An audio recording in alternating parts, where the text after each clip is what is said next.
let's begin. Santiago, come on up. Our first guest, Santiago Arana from the agency. Good morning. Good morning. How are you? Very good. Hey guys. How are you?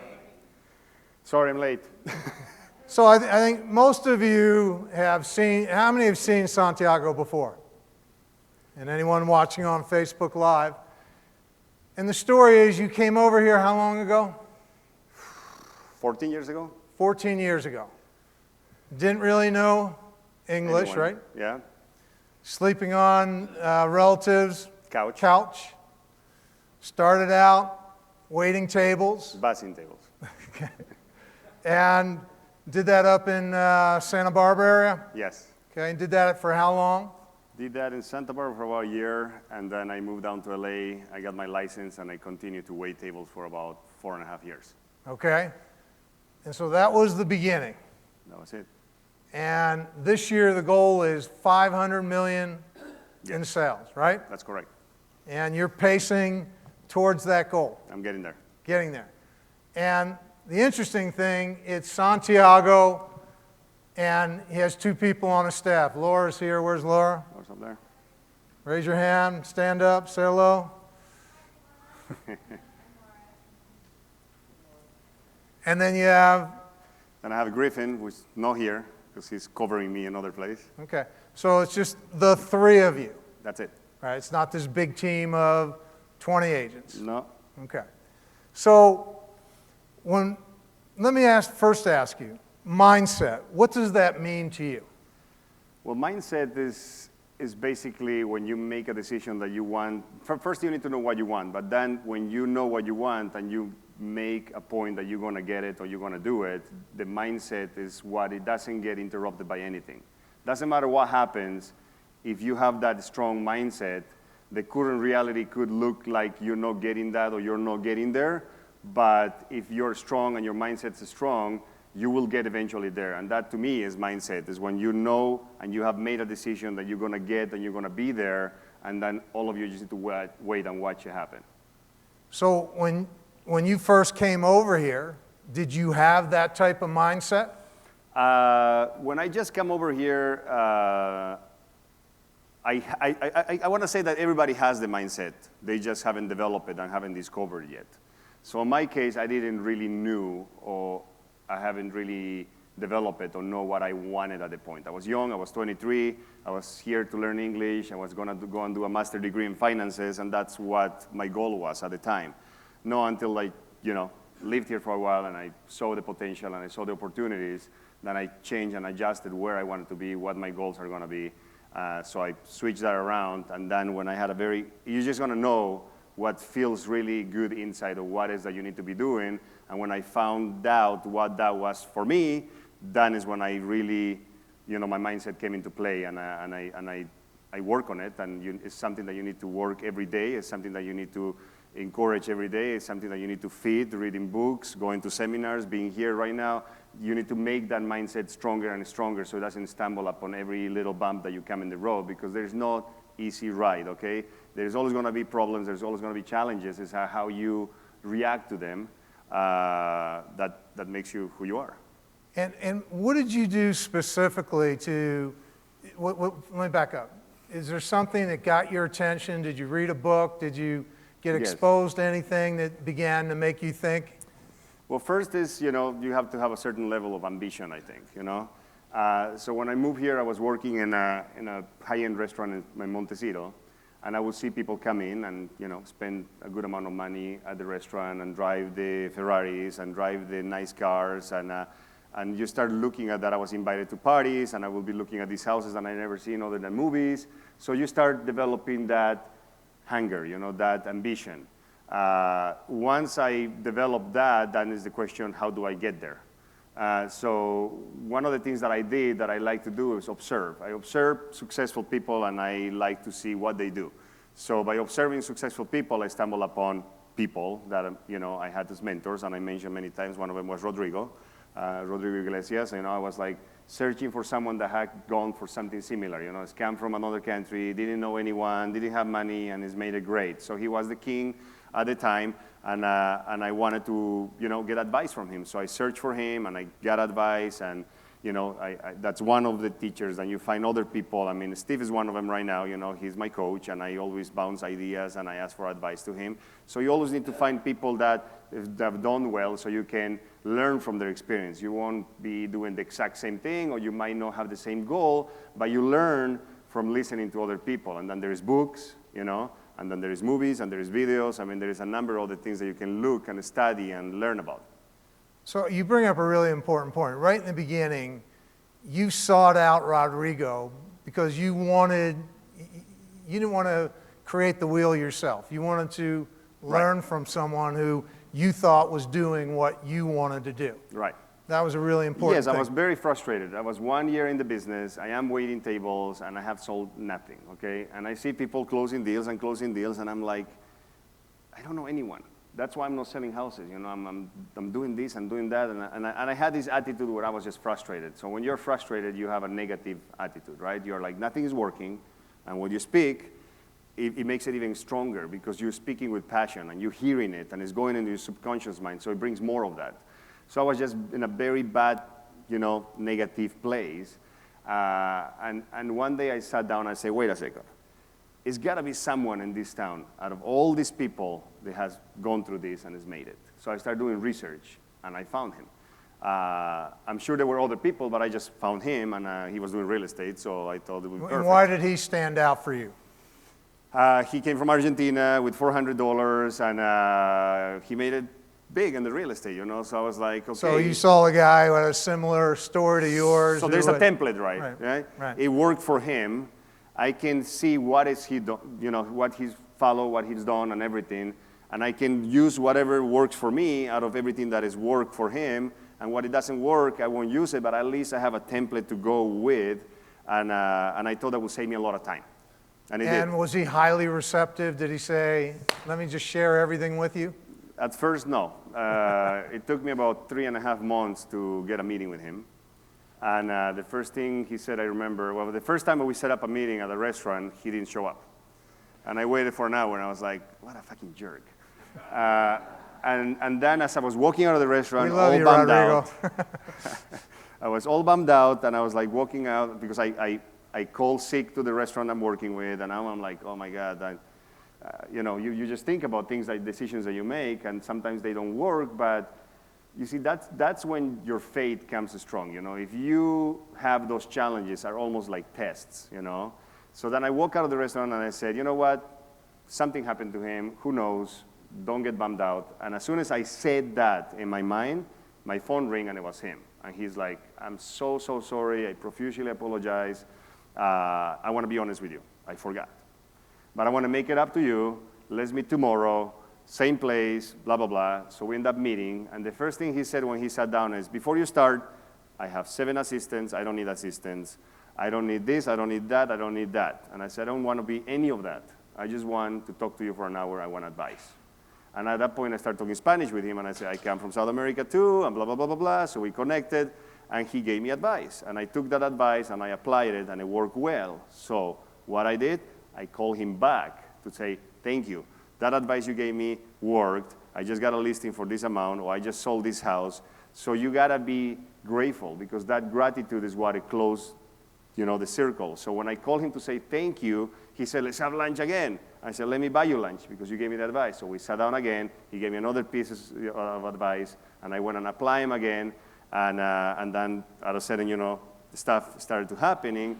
And I called him and I said, hey, I got a call for a $1.8 million listing. I don't think I can land that by myself. Can you come with me? Let's split it. He's like, done.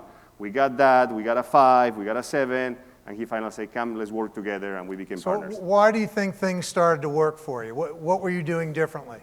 So after that lunch, he said, let's meet at my office next week. So I went and met at his office. And he said, okay, tell me, what are you doing? And why is it that you're frustrated? So I sat down and I was like, I'm door knocking and it's not working. I'm sending these letters and it's not working. And I'm doing this and it's not working. I'm talking to everybody in the restaurant and it's not working. And he got up and he left. I was like, shit. He got mad. So he left and he came back with a book. And the book was The Science of Getting Rich by Wallace D. Wattles. So he put the book down, and he had translated it in Spanish, and he had made a copy in English. And he gave me his copy with his picture in the back, I remember. And he said, read this book, and when you're done reading this book, then we'll meet again. So I went and I read the book, and the one thing that I noticed is that my attitude was wrong. I was just focused on what was not working, as opposed to what works. And he found a way how to tell me that without telling me, by giving me a book. So I read the book, and I realized that I need to change this. So after I read the book, I started opening myself to that way of thinking. And then I remember a month later. When you say open your way to that way of thinking, yes, be a little more specific. The way of thinking of stop focusing on what's not working and focus on what's working.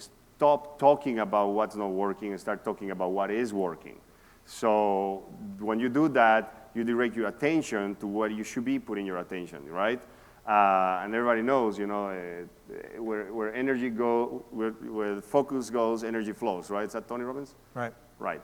So, and that's what I did. And when I changed that, you know, my whole attitude has changed. So when you show up to do door knocking, okay, and you knock on a door, and in the back of your head, it's like, oh my God, they're gonna slam the door in my face. This doesn't work. I have another 90 minutes to go door knocking, and you have that.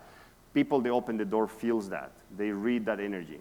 But if you have the other side of the positive, it's like this door is going to be, I know that's going to happen. It's a numbers game. Every 100 doors I do, I'm going to set up 2 appointments. And you have that attitude when someone opens the door and feels that, then you get staff, you know. You're like, things happen, you know, start to flow. People don't want to talk with a negative guy. Nobody wants to talk to that guy that shows up with like, hey, how are you? My name's Santiago. Here's my business card. If you want to sell a property, let me know. So did your attitude switch overnight? Was it a process? No. So what happens is you get excited, right? You read this book and you're all fired up and you go out there and it's like, okay, I have the secret now. I'm going to go and make it happen. 2 weeks later, you haven't sold anything and you go back to where you were, right? So the trick is not going back there. It's like stick to it. And when we talk about mindset, is that, are you serious about that goal? If you're serious about that goal, you get in there. No matter how many times you fail, you get up and you keep going. No matter how many doors you need to knock, you keep going. And when you make that decision, there is something powerful inside that goes out there that makes it happen. Okay, that's my experience, you know, you just, I'm doing it. And what made you want to stick to it? I have no choice. You know, it's like that's what I want. And that's what I want. I don't want anything else, but I want that. So that's what I'm going to get, and this is what it's going to take. I'm going to go for it. All right, so the thing that clicked was attitude. Yes. When you went out there yes. with a different attitude, you started to get a different response back. So what happens is I change my attitude, and then I start talking to people, you know, about that, and then I started to meet people that were more positive. I started to talk to people that related to that. And then someone suggested a movie, The Secret, and then, you know, it starts to... In the beginning, did you have any idea what you were doing? In the beginning, no. I was just like, okay, these are the rules, I'm going to follow them, and if it works for someone, it's going to work for me. Okay. No, until I got the results, and I was like, oh shit, this thing really works, right? And then you get encouraged, and then you do more, and you do more, and you do more. And then you can learn more. I mean, you can read other books, and you can, like, you know, it depends how motivated you are. What have been the books that have most influenced you? Well, that was one of them, the Science of Getting Rich. Science of Getting Rich. After that, I watched the movie The Secret, which it just came out at that same time, you know. And when I watched that, I remember saying, why did anyone tell me about this shit?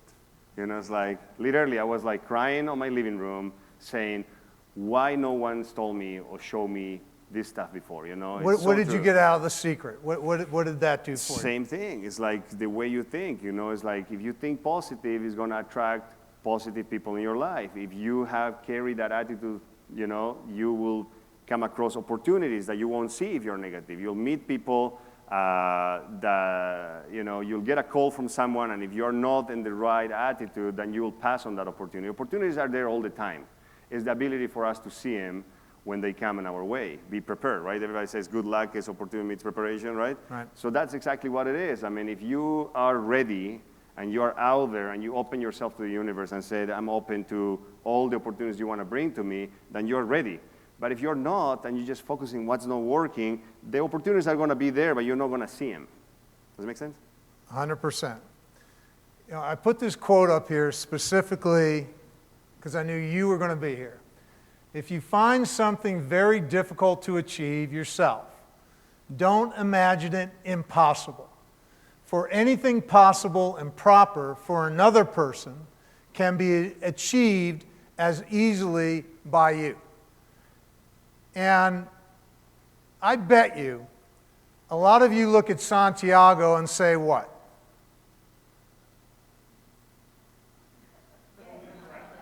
I bet you're like, well, he's Santiago. He can do that. Yes or no? And somehow he can, but you can't. And I really want to point out, it didn't start out that way. No. You had to grow into where you are today. Yeah? No one's giving you anything. Nope. Okay? So, the science of getting rich, the secret, other things. Think and Grow Rich, which, you know, You love to teach, right? Yeah. Talk about that. At the agency, what are you doing? So right now I should be teaching chapter 3 and 4 at my office to the agency agents.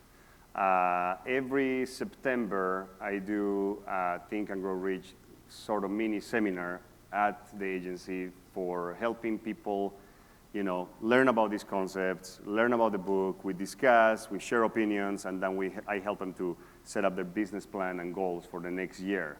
Because as you know, September, October comes, and then November, the holidays, Thanksgiving, you know, all the holidays come, and it's really, you know, the end of the year.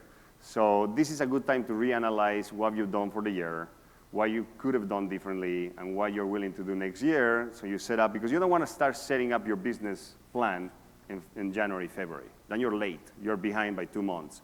You want to go January 1st, knowing what you want with your mindset. That's what I want. This is my main goal, and these are the small goals that I need to achieve before I get the big goal, and these are the steps I'm going to take to get there, and you need to schedule it, because if you don't schedule it, it's not real.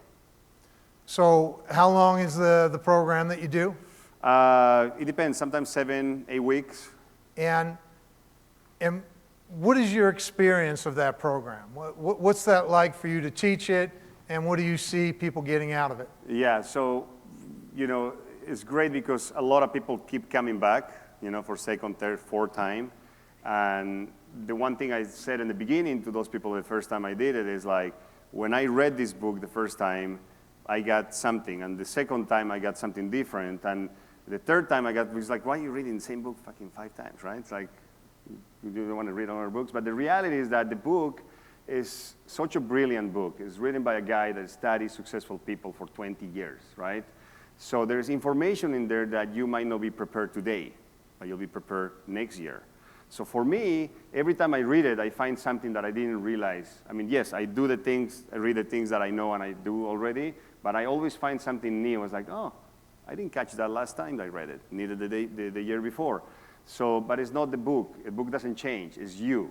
You change, you mature, you change your way of thinking, you change your attitude, you are ready for a new message, okay? So by doing this, people have experienced that.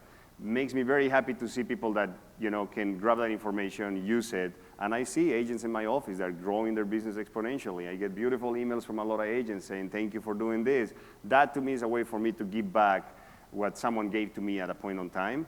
And two, by doing it more and by talking about it, I learn more about it. So everybody thinks that I'm there to teach people about it. I'm there to learn myself about it too. Right, the best way to learn is to teach. Yes. So how many people show up on week 1? Last week we had 35 people, I think. Okay, and do they stay for the entire time, or? They stay for the entire time. Do you see people peter out by the end of the 7? No, they were from beginning to the end. Okay. And what do you see as they go through it? Do you see a transformation? Yes. Describe that. I see mainly for the ones that they really took advantage of this, a change of attitude, you know, a different way to see this business, you know, because ultimately, you know, that book can be applied for anything. It's not just for real estate. But because we're in real estate, I've seen people read it, learn about it, come to my office. It's like, you know what? This is what I'm going to do. And they get all, motivated to go and do things in a different way. Like the other book says, do things in a certain way, Right.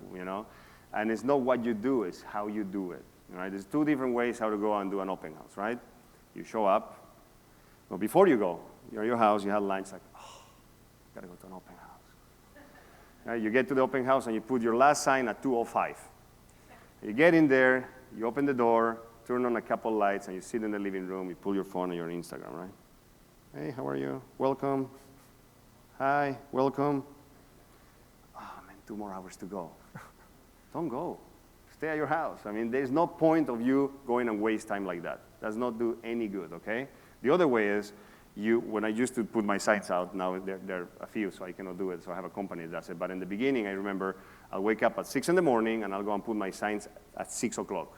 Because I wanted everybody to go out for breakfast, for coffee, for a run, to look at the sign. That's free advertising, right? I want everybody to look at my signs early in the morning. Then I was ready for my open house. I already have done a hand deliver to the neighborhood invitations or cover letter from the MLS saying, I'm having an open house. I'd love for you to come over. Neighbors have friends. Friends like to live together. Something along those lines, right? And I will invite people to come. Then I go to my open house and I'll bring a candle. I bring flowers. I turn on the lights. I turn on every single lamp. And I put that energy out there, okay? I'm doing it. I'm excited to do it. And I know that that's going to be a good thing. So then when people come, the first thing I do is I go and I greet them. It's like, hi, how are you? My name is Santiago. I'm the listing agent. Let me know if you want a tour or you want to wander yourself or whatever, Just talk to them and get information. And you always say goodbye to the person because you want an opening and a closing, and you give your business card. And what happens is when you talk that way, people like to talk. And then they like to say, yeah, this house is nice, but I'm looking for something with a pool. I'm looking for something similar, but this and that and that and that. Now, if you, I'm assuming, know your market, right? If you're sitting an open house in Brentwood, you should know what's out there in Brentwood that you're competing with, what pocket listings are out there. So when that person is talking, you say, oh, I know of something actually. It's not on the market. Are you working with an agent? Yes. Okay, well, what's your name? And the agent put in touch with me. I have a pocket that he can show it to you and whatever. You don't have an agent? Okay, great. Can I take you to see this house? So, because knowledge is power. If you know about the 2 or 3 properties that are there that they might not know, and you bring it up, then you made a deal. I've done tons of deals like that. That's why I see the open houses, because I've been in open houses where someone walked in, it's like, this house doesn't work. I remember this family from England, and they walked in, and you can tell that they were very wealthy. I was sitting at an $8 million house in Beverly Hills, and it was Memorial Day weekend, Saturday afternoon. I was the only crazy guy having an open house, okay? And they walked in, and I can tell they're looking at the house, and by doing this, you kind of read people, and I know this house doesn't work for this. There are too many people, this just doesn't work. So I went to say goodbye, and I said, I know the house doesn't work for you. I see that it doesn't. And the wife was like, yes. And I said, but I know of other things. What are you looking for? What is that this house doesn't have? And the wife just downloaded information. She's like, we're here, we're moving here, we have to buy a house in the next 2 weeks. My husband has liver cancer, and I need to find a house. It needs to be close to UCLA, so it can be Brentwood or Beverly Hills. It needs to have this, and this. And I said, okay, I have 2 houses that you should see. When can you see it? She's like, tomorrow, Sunday, like done. We went and looked at 1 house in Brentwood and 1 in Beverly Hills. They bought a $9 million house in Beverly Hills in cash. We closed in 5 days. That's how it happens. But if I didn't know about those houses, I'd be like, oh, okay, well, thanks for coming. Right? And that's the end of it. So those are the 2 ways on how you can do this business. Okay? That's just an example of an open house. It goes about everything. How you door knock, how you send a letter. Even when you write in those letters to send out, the way how you're doing it, I mean, it sounds crazy, but that energy that you're putting into that letter and you're sending it excited that something's going to come, you'll get more phone calls than if you pay someone to write the letters from you and send them out. 100%. When I used to do my letters, I used to get more phone calls than now that someone else does my letters for me. So you seem to be saying that how you do what you do is much more important than what you do. Yes.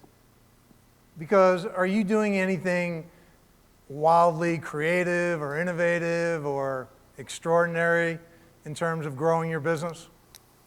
The concepts are the same, the things are the same, and yes, you can get creative on the ways how you want to present something, So yes, we always try to get creative. We always trying to do things a little different.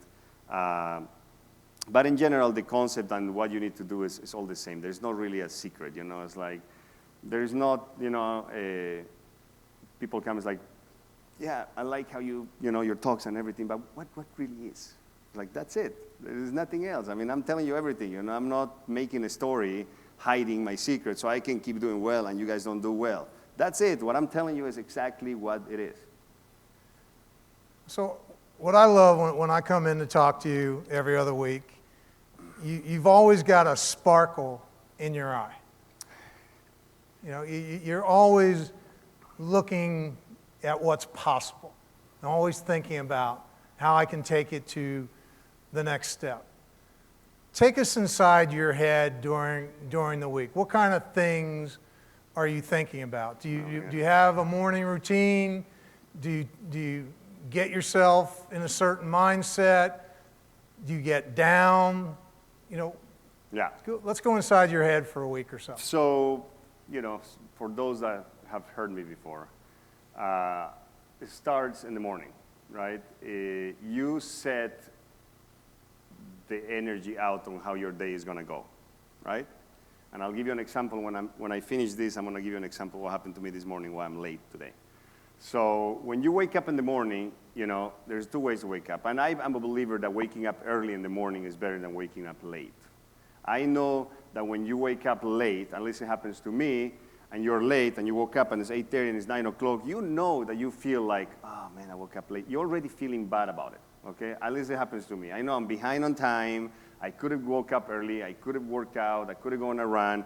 So by doing that, you already subconsciously know that you could have done better. And that's not a good thing to feel.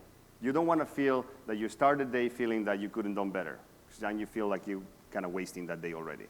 Or you don't want to feel like you finished the day knowing that you didn't do enough because you spent 2 hours looking at Instagram and Facebook when you couldn't done 50 phone calls. And you know it inside you, you don't have to tell me or anything, but when you drive home, the feeling that you should be feeling is, I did everything today. It's 7 o'clock or 6 o'clock or whatever time you end your day, and I made my calls, I did this, I feel great. Nothing happened yet, but I did 100% of what I could have done today. And I feel good about it. And that's how you go to your house, and that's how you go to bed, feeling good. Because if you start by not feeling good, that's what's going to happen, right? So I wake up early. I wake up at 5:30 in the morning, and I meditate for 20 minutes, okay? And I start by saying everything I'm grateful for. And I do 10 minutes of grateful for my family, for my kids, for this, for that, for everything that I'm grateful, and it puts me in a really good mood and a good state of mind. And then after that, I visualize. I visualize where I'm going to be in 2 years, when I'm going to be, whatever I feel like visualizing at the moment. And the nights, I do the same visualization, which is when I'm going to be when I'm turning 40 now. That has been, oh my God, I can't believe I've been doing this visualization for almost 10 years, the same almost every night, and it's getting there. I have 3 years left to go, and I always imagine the same thing, where I'm going to be, who I'm going to be eating, how I'm going to be celebrating that birthday, how I'm going to feel. I feel successful. What do I have? Where I am? I'm healthy. All those things. Do that at night. So but in the morning... You do this multiple times every week? I do this every day. Every day? Almost every day. All right. Yeah, there's times that you're traveling or something, I can't, but... So you're trying to bring the future into the present moment. You're trying to make that yours now. Yes. Okay. So that's how I start. And then I go to the gym and I work out 1 hour, and while I'm working out, I listen to some sort of like great book, audiobook. So I'm killing 2 birds with 1 shot. I'm exercising and I'm learning, right? So all that puts me in a state of mind that I'm doing already 100% of what I could have done with my time. So by the time I get out of the gym at 7 o'clock and I go and have breakfast with my kids, I'm already ahead of the game of most people. Take them to school and I'm ready to go, and by the time I'm ready to go, I had a few phone calls already, I respond to a few emails, and then I just go with my day. And the days are days in a real estate life, right? Shit happens, and then when shit happens, it's like, what do you do with it? Because the situation is just a situation.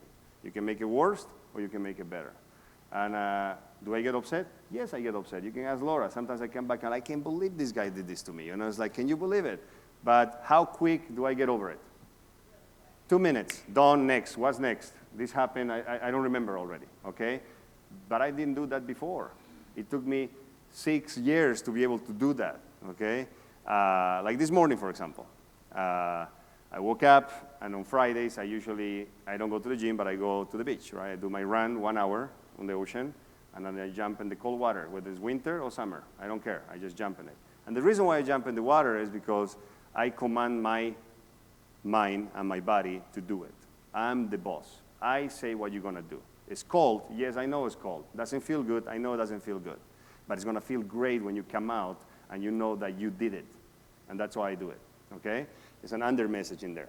So I do that on Fridays, like today. I came out. I'm feeling great. I go to my house. My wife and my kids are making breakfast. We're all having a great time. They all leave. And I'm like, okay, I have perfect time for my shake. I make my shake. And a client calls me and says, hey, how are you? There is a property that an agent presented to us. And I have my shake there, and I have my earpiece, and I'm like moving stuff, and I'm doing this. And when I'm not talking and I'm being like, the conversation that I'm going to tell you right now, what he's telling me, and I'm not altered, everything works well. I grab the thing, and I drink it, and I move, and I know where my vitamins is and everything. So he goes, there's a property that an agent presented to us, and we want to bring you in because you are the expert of the area. So we want you to work with him, and the property is in this address. And I'm like, do you know it? I'm like, yes, I know it. It's the property they presented to you a year ago. You remember? And he goes, oh, yeah. And I'm like, okay, so yes, I know the property. So we talk a little about it, and I just, get a little annoyed by it, right? And I get annoyed by it, and instead of like letting it go really quick, I turn around, and my whole I have a big shake, okay? And it's got protein, fruit, greens. The whole thing goes everywhere in my kitchen, in my pants, everywhere. I'm like, So before, I used to get really upset. I'll be so mad. I'll hang up the phone. I will and clean it. I wouldn't make it here today, okay? But what I did, it's like, whatever. It's just a shake. I keep talking to the guy as I'm cleaning the whole thing. And I said, listen, there's 2 sides of this. One, thank you so much for thinking of me as the expert of the area and wanting to invite me to join this with this other agent, okay? There's the other side. It's like, thank you for inviting me on a deal that I brought to you a year ago. So what you want to do about it, or what the right thing to do about it, I'll leave it up to you. I'm grateful either way. So I hang up, and I email Steve, like, sorry, I'm going to be there in 20 minutes. Jump in the shower. It's over. Nothing happened. But I couldn't make a really bad day out of that little one thing, because that happens, you get upset and you get into yourself, and it's like, I can't believe this client is doing this, and I would go in my car, and someone would call me about something, I would get more upset, and it just starts escalating like that. But you need to make a choice to make good out of the bad. So that happened to me today. Is that a good example? Beautiful. All right. Happens to me every day. These things happen every day, It's not just today. Questions for Santiago? Anyone want to ask a question? There. Hold on 1 second.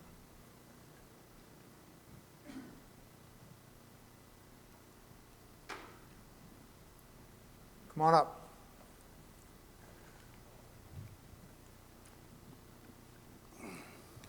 Okay, your name? Good morning. I'm Norris Young. Norris. Yes. What's your question? Pleasure to hear you speak, and I'm inspired by what you're saying this morning. I have a question about individuality when it comes to real estate. I'm extremely new. I come from property management, and I am questioning about your individuality when you walk into the structure of the office in terms of how you present yourself. Like, I like the way you present yourself because it really speaks to me, because I have a casualness about me. And did you feel that you had to conform in terms of if you saw everyone in suits, or if you saw everyone, even people that you were inspired by that, presented themselves a certain way, did you feel like you had to kind of measure your own individuality to kind of copy what they were doing? 100%. So how did you break free from that? So if I get a call and I need to go and meet a couple business managers or a lawyer to do a listing presentation at their office in Century City, I'm not going to show up like this, right? I'm going to put a suit and a tie, and I'm going to go and put a show, right? If I'm meeting someone in Malibu that I know is a casual person, or, you know, I study every person I'm going to go and meet with. I prepare myself, you know. I look at the records, when they bought the house, who they are, do they have family, what they do, if it's a successful guy, what's their business. I need to know everything I can about that person. Therefore, I'm going to dress apart. Does that make sense? Yes. Okay, thank you. Does that answer your question? It does, but one thing. Yeah, go ahead. But overall, did you not conform your own individuality? Like, you walked into the business a certain way, so did you not compromise that? You know, even though you switch it up and you have different, approaches, did you still stay yourself? 100%. I mean, you still can wear a suit that you like, Yes. that you feel good about it. You know, maybe I like a pink tie, right? Got it. So you make it your own, but you're still going along the lines of what it is, right? Does it make sense? It makes I just want to make sure that I answer your question. It makes perfect You don't need to change your taste of who you are to make someone happy, because then you are not happy and then you're not going to be yourself.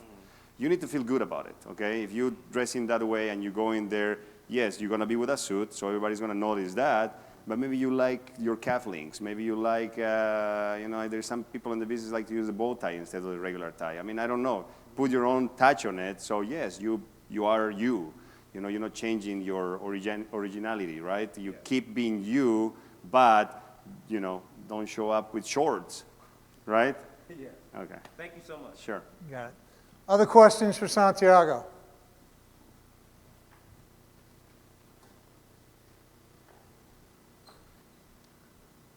Okay, your name? Hi, my name is June. are At you? the end, when you said, when you got that phone call and you're like, hey, there's two ways of doing it, I didn't catch which way did you go about. Did you go, hey, this is the property I showed you a year ago, or did you go with the other way? I say both. Well, first, Oh, you did tell them both. first they asked me if I knew about the property and if I Right. thought it was a good deal. Yeah. And I said, I know about the property. I showed it to you a year ago. Uh-huh. You remember? And they were like, oh, yeah. So, the thing is, like, there's not a deal yet. Right. So it's good to put it out there, but you don't want to get in an argument of who's going to make the money for something that, we don't have a cow, you don't want to drink the milk yet, right? Right. So first, I want to make him aware that I brought him in. Right. And then I want to also make him aware that I'm grateful. I'll do the deal with the other agent. Oh, I'll you be did. happy to do it, okay? But is that the right thing to do? And I'm not to make the decision.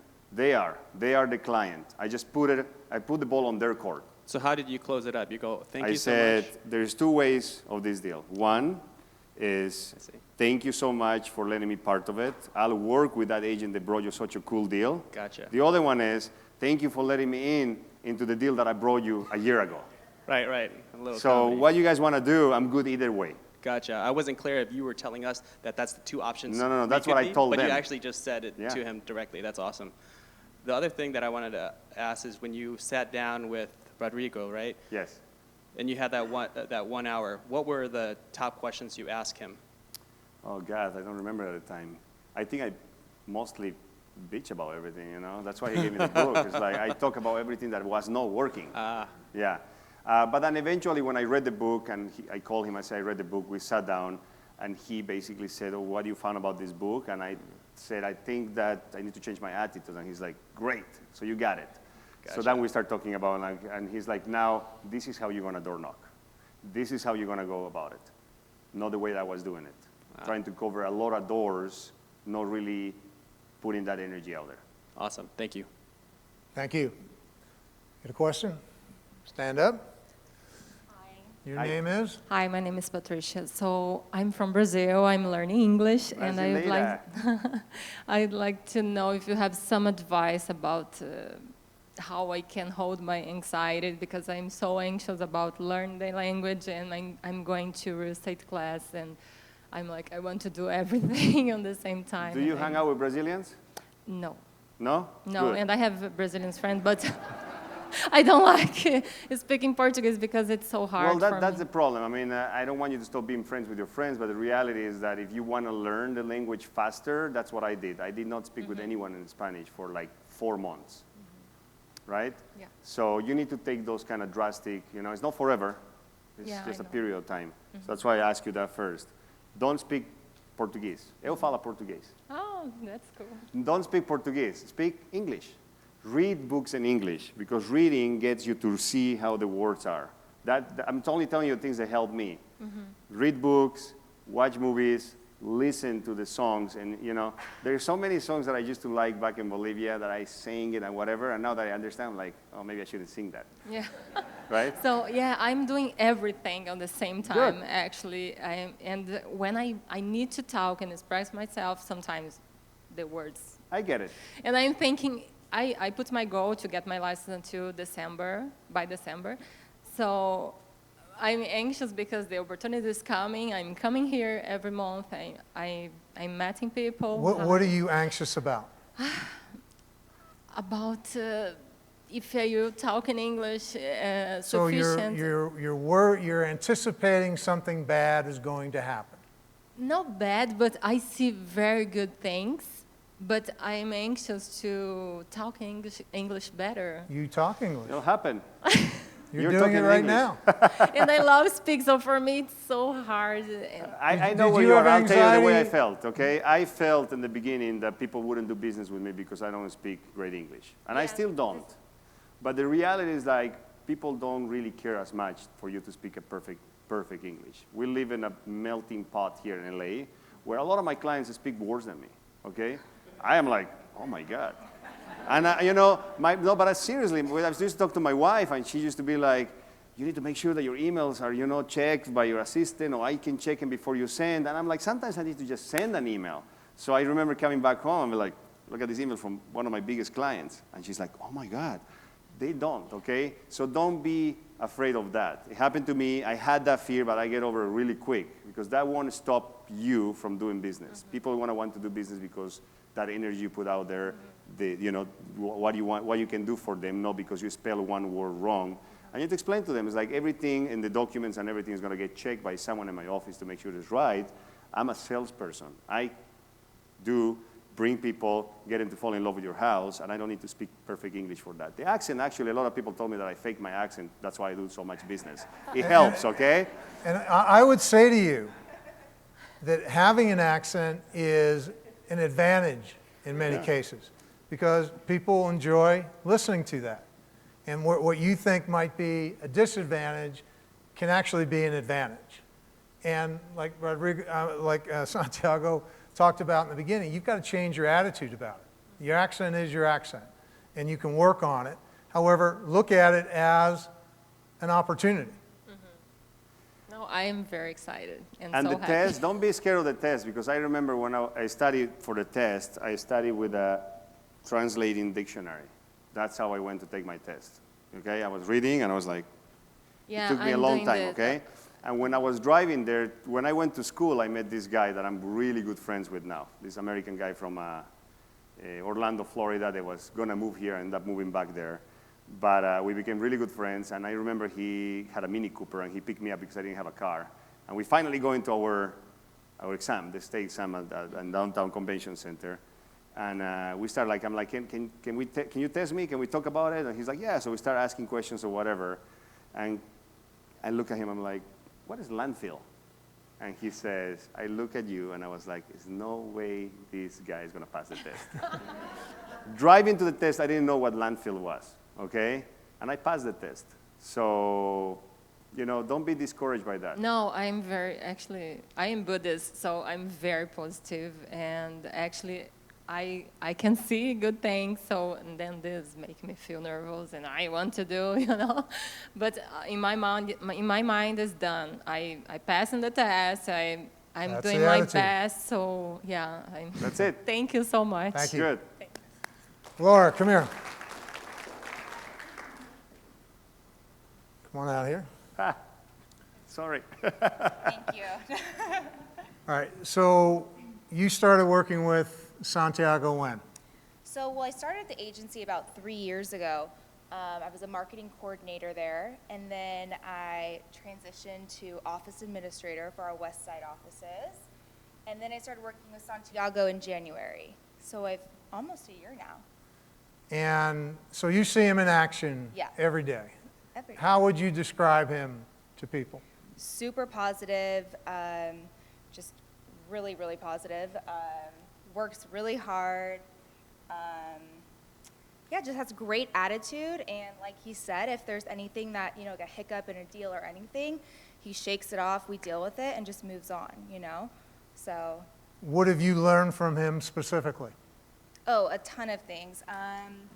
Just dealing with clients and with open houses and, anything like that. I'm just more, I guess, more open or outgoing about it or more positive, and, you just have to think positively. How would you describe his mindset? Very positive. Yeah, that's the thing that comes to mind. When I think about Santiago, I think about his energy and his vibe and being positive and being very, very motivated. And how do you see that impacting other people? You see him communicating with people? Yeah, it's very inspiring, and people. It really attracts people, so people like to be around him and want to learn from him, and So. Thank you. You're welcome. Thank you. Thank you. Other questions for Santiago?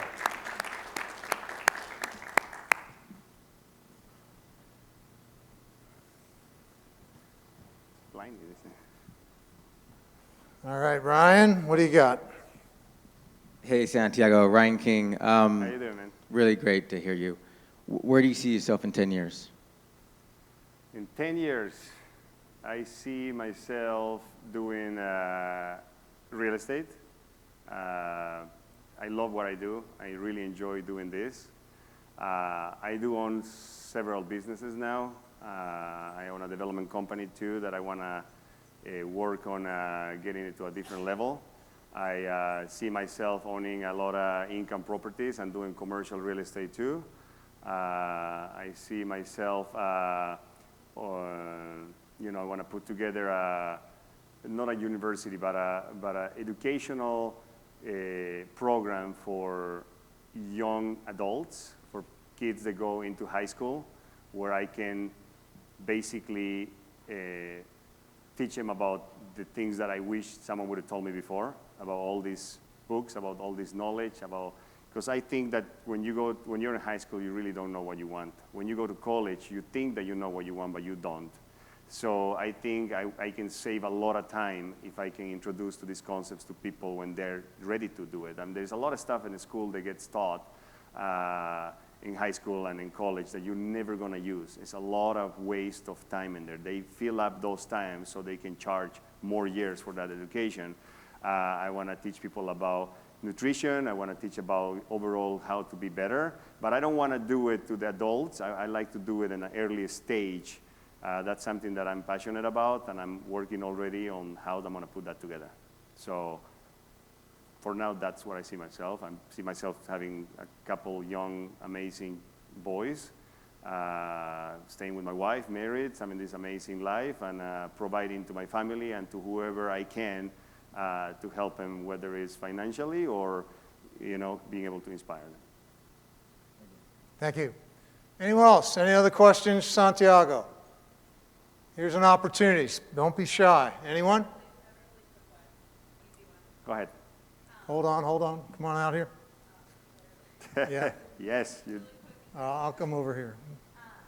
Wait, hold on. Stand up. Don't be shy. You got it. Your name is? My name is Sarah Holguin. Okay. And buenos dias. Buenos dias. I was just wondering, have you always been a morning person, or was that kind of it seems like you have a lifestyle and a routine and you're very healthy. Was that something you adopted after being successful, or have you always been that way? I've done different things at different stages. I've never been a late person. I never liked to, I have too much energy. I used to, my family used to tell me, do you ever sleep? We're siesta time, and in South America, everybody after lunch goes sleep. And I'll be calling everybody and be like, let's do something, let's go out, whatever. And my aunt one day was like, go and sleep siesta. Why you always so much energy, rest. I'm like, what a waste of time, So I've never been the sleepy kind of guy. But, I used to work out at night because I liked that the gym was empty.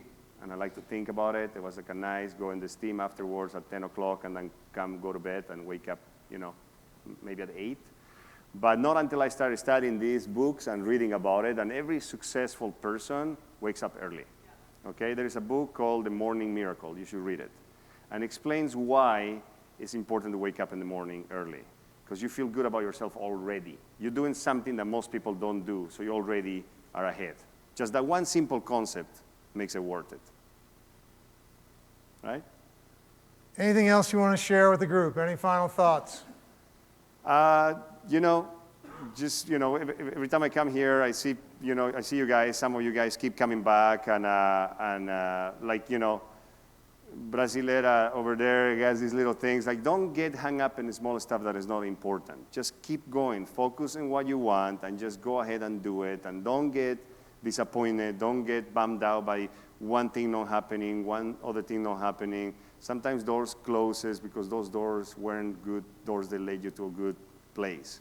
And sometimes there is a bigger thing out there that is protecting you without you knowing it. So learn how to accept that. Learn how to go with the flow of the universe, and just, you know, have that attitude, and you'll see great things happening to you. Let me ask one other thing. Fear. Is fear a factor in your life? Is fear something you deal with? Yes. Does fear get in your way? Every day. Talk about love that it. a little bit. I used to hate fear, okay? I used to be so afraid of things, you know? I used to be like so concerned, what if I don't make it? What if, you know, I get to a certain age and I haven't made enough money, and who's gonna take care of me? I used to hate that, but one day I learned that I attack fear now. I love it. Fear motivates me. When something happens or something challenging happens, or that's fuel for me. It's like I attack it. It's like, bring it on, okay? So I use the fear to turn into a fuel to do the things that I want to do. Beautiful. All right. Santiago, thank you very much. Oh, go ahead. One more. Heather? So Steve sent us out this YouTube video on the recent fight, right? And the video is very much the science of business. Yeah. And I'm forgetting that. McGregor. Yeah. What did you think about that going into it? My son and I were having this conversation. I was like, look at his mindset. What could be possible? You know, he can't think about failure. He's visualizing victory, and this could be, you know, how much does that matter? And he's trained and he's healthy and blah, blah, blah. And my son says, Mom, the professional, he doesn't even need to visualize it. He has the experience. He's already done it. He already knows if someone hits him one way, how he's going to respond. This is just fantasy mindset. And, you know, it was he's very cerebral, so it made sense to me, and I was like, gosh, that's so interesting. What was your take on that? That's why I want to do this for children and for young adults, because they think they know it all, right? Of course, of course. And, No, and the reality is that, you know, you can analyze any athlete, you know, Ali, Sugar Ray, all those guys. Is not in your, yes, you gotta have the physique, you gotta work how hard, you gotta train, you need all that. But 80% of it is here, you know? When your body gets tired and you cannot throw one more punch, this makes it go one more time, or two more times, or three more times. It's in here. So that guy is where he is because of his mindset, not because he's a little guy like this, okay? But it's his mindset that keeps him going in there. He visualizes. Do you see that poster that he had of him fighting that guy from how many years ago? He had a poster in his gym where he's fighting the guy, and he did it, right? He wouldn't get there, besides of what everybody says, that the fight was arranged. It doesn't matter. That's not important. What's important is that he was in Ireland, okay? There's a lot of fighters. To get it where he got, he worked really hard, and he knew that he was going to be there. And there's no time or space in your brain to think what would happen if it doesn't happen, because if you think about what won't happen, you already open that opportunity that might not happen. Right. So the fact, and my son agreed too, that the fact that he did all of this mindset is what even got him there. There's no Yes. reason in hell he should have even been 100%. there. So even the fact that he's having this opportunity, it's already worked, even though he didn't win. So You know? tell your son that the reason, he's right, Yeah.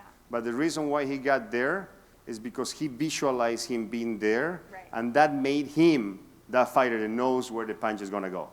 Right. Thank you. Thank you.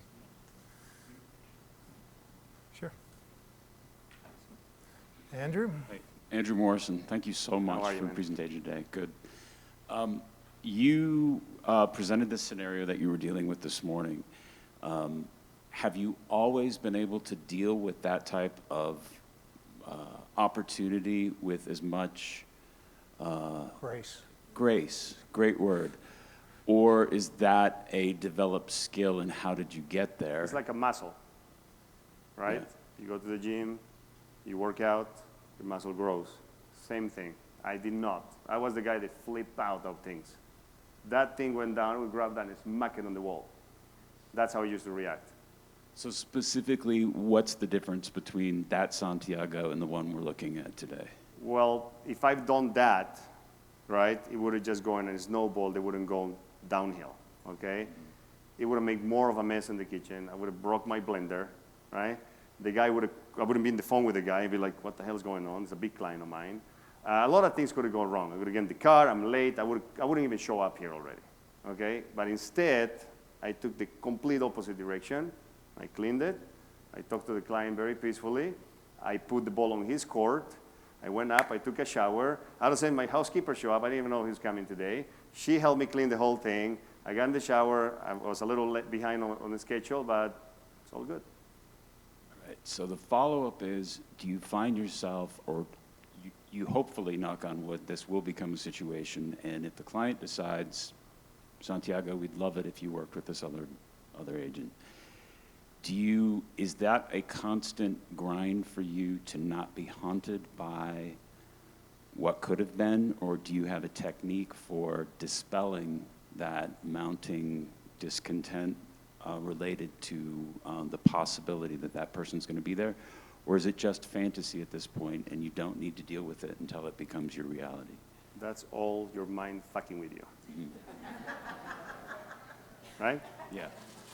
Do you want to make 50 cents or you want to make 0? Right? Yes. The third thing is that he needs to give it to me because I present the deal to him, right? Well, not a fair world. This is real estate. So when it's done, it's done. It's done, it's done. That's your decision. Thank you. You thought that was the right thing? Great. I feel good about it. Thank you. Let's go and work together. Awesome. Thank you. Cool. Waylani? Hi. Congrats on your new veggie bullet. I think that's great. Thank you.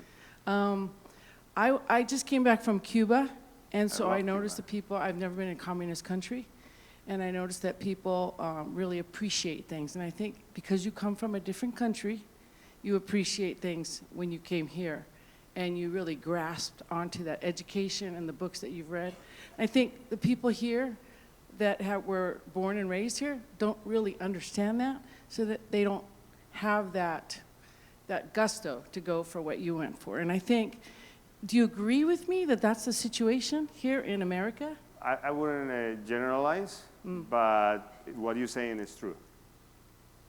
Yeah, so you actually had more passion for this job because you came from a different country and you were raised a little bit differently. You have that Latino background, so you have that little kind of anger, like the passion, like, oh, okay, the smoothie fell down, boom, you know? Because I'm Hawaiian Puerto Rican myself, so I understand that, and I had to change that as well. So I just wanted to let people hear that you felt that there's so much opportunity here that you could grasp it. Sometimes people here don't really take advantage of. Right. So we talked about Cuba before. Like the last time I was here, I just came back from Cuba. Right. And it was a big, I mean, I grew up in a third world country, and they always been going between dictatorship and socialism and this and that. So I kind of had a, you know, I grew up in a place where, you know, there are opportunities that are here that are not there, period, okay? And then not until I went to Cuba where I'm like, holy moly, right? I mean, these people are just, they don't have a choice. They're there. I don't care how positive you are. I mean, I don't care what you want to do, how smart or this or that. Very few come out of there and do something. You're screwed, okay? You don't have a choice to go and it's like, I'm going to set up a business right now. Good luck, all right? So here we have everything. Whatever you want to do, whatever you want to be is here for you to go and grab it. It's that simple. And I say that because I've done it. I had nothing, okay? And it happens. And I don't have superhero powers or whatever. And there's not just me. There's a lot of people that come from nothing. Out of nothing, they made it happen because we live in a overall all the things that people talk and what's happening out there or whatever, this is the greatest country in the world. I mean, you are here, you have these opportunities. I mean, just focus on doing that instead of focusing on the bad stuff, you know? I don't watch news in my house at all. Does that make sense? Thank you so much. Thank you. Anyone else? Here. Someone?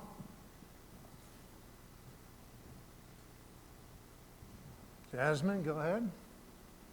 Stand up.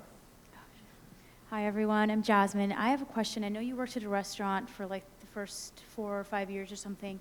What made you say, like, I don't need this anymore. I'm going to go full throttle into what I really love to do? Like, what?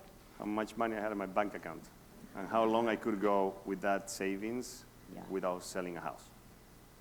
So, like, I feel like that's something that once you give away, once you give up the security, it's like it makes you hungrier. And it goes deeper than that, okay? I'll tell you what happened. Do you have a time? Yeah. Like 5 minutes? Yeah. All right, so when I start doing this, I'm all excited. Now I'm working with Rodrigo, and we sold a few things, and I'm like, I think I can leave the restaurant now, right? And he says, yeah, I think you're good. So I dropped the restaurant, and I'm like a full-time realtor. Yes, no more restaurant, no more apron. I feel great. I was wearing a lot of suits those days. And then 2008 happened, okay? And for those who have been in the business since 2007, you know what happened in 2008. Nothing was selling. The phone was not ringing at all. So I started to do good, and it went boom. Like, I mean, honestly, I don't think a lot of people seen 2008, unless you lived in the 1920s, right? So my savings started to go down and down and down. I started getting scared, right? And one day I woke up, and I said, you know what? I'm going to go on through applications again because I think I'm going to have to go and get a restaurant again to be able to support while I go through this thing. And I'm driving, and I remember I went to Venice. I don't remember the restaurant, but it was in Venice Beach, one of those new restaurants. And I parked the car, and I'm about to go down. I'm like, you know what? What the hell are you doing? What are you doing? You're not doing this. You're doing real estate. That's what you want to do. And that was when the big change on my mindset was. I started the car again. I went back to my house, and I went and I started banging the phone, sitting open houses Saturday and Sunday, putting my signs at 6 o'clock in the morning, working really hard. And that energy that went out there got me to do. I became a big agent in 2008 and 2009 when the worst market was there. That's how it happened. Denise? Hi. What do you do to kind of tune yourself up, your mindset, like as you go through the year, and do you retreat? Do you take time? Like, what do you do to create space to review where you're at, where you're going? I know you do your daily thing, but do you do something ceremoniously, annually, or what does that look like? Yes, I do. I have been going to Tony Robbins now in the last couple of years, which is something that I enjoy. It might not be for everybody, so you need to find what works for you. But you know, those kind of courses kind of help you. You know, you learn more from someone that is bigger than you, right? And you get inspired. You learn new techniques. You learn new things. So I go there. I'm constantly reading books, and I enjoy being alone. So there is times that I just want to be alone for 2 days, and I want to just be alone and think about things and rethink about things. But one of the things that I do at the end of the year that I share with everybody in my office is,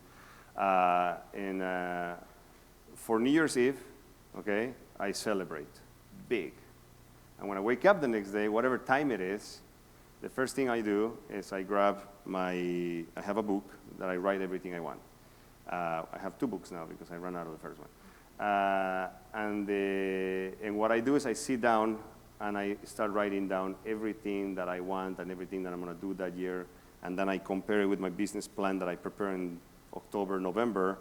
And it's basically, the business plan is more like a methodical, practical manual. And then I mix it with my spiritual beliefs and my dreams and my goals and what I want and my vision board and the things that I want and all that kind of stuff.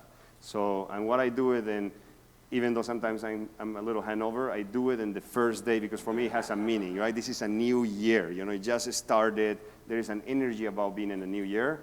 So that's one of the rituals that I always do.